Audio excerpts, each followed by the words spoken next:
Well, now to a CBS News investigation into a grassroots effort to purge voter rolls ahead of the 2024 election. An army of conservative activists who falsely believe the 2020 election was stolen are now challenging the eligibility of tens of thousands of voters. CBS's Major Garrett takes a closer look in the battleground state of Georgia. I paid taxes here for 20 years, even though I was homeless. James McWhorter is a master barber in suburban Atlanta and a Gulf War veteran. McWhorter registered to vote at the barbershop address because he was, for a time, homeless. In October, at a public hearing, he defended his right to vote. For you to be able to challenge me, you have that right as a citizen of Dekalb County. But I serve to give you that right. McWhorter is talking to Gail Lee. Lee believes former President Trump won the 2020 election and spends hours scouring DeKalb County voter rolls. She found that McWhorter's registration was linked to this barbershop, not a residential address, and therefore invalid. I am requesting that these challenges brought before you today. Lee says she's filed about 500 challenges and is one of many citizen sleuths in Georgia and other states convinced the rolls are riddled with fraud. Which is just it's not true. We found more than 80,000 challenges to voter registration in Georgia since 2021. The process is legal. One citizen can challenge an unlimited number of registrations.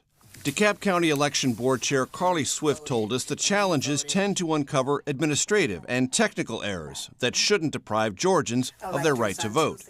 Swift and her colleagues have spent hundreds of hours hearing voter challenges, a pattern, Swift said, has emerged. And it's young voters, it's people of color, and it's people that are unhoused.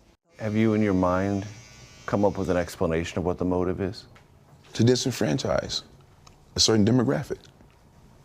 You're trying to put your foot on someone else's neck. I mean, all he had to do was call up the office and give him his address. It's not exactly a heavy foot. McWhorter has a residence now and, after the hearing, updated his voter registration. Gail Lee said his case is proof the system of citizen challenges works. Can you understand how people who are African American might feel this deeply in that your work feels threatening to them? I would think they would want their vote protected too. Sometimes it's not if you could, if you should.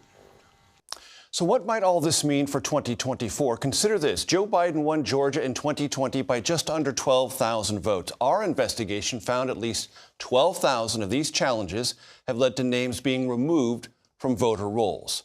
But Norah, election officials tell us most of the cases involve technical and administrative errors and are not evidence or even suggestions of widespread fraud.